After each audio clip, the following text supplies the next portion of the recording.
Okay, today we're going to be doing a common interview question, part 4 of my series, Is This String a Palindrome?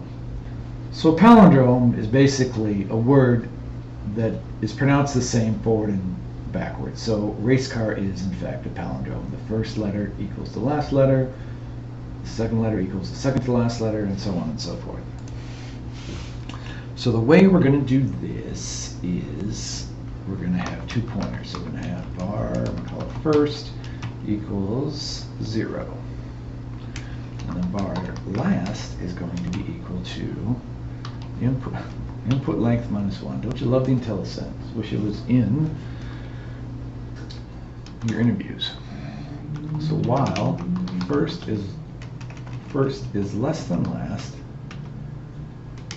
we have to do some stuff here. So if input first equals input last.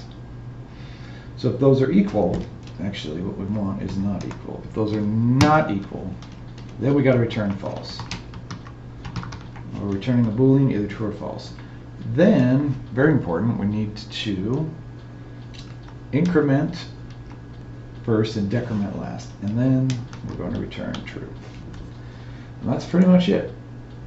Is this a palindrome? Yes, it is. And that's pretty much it. Thank you for watching, and we'll see you next time.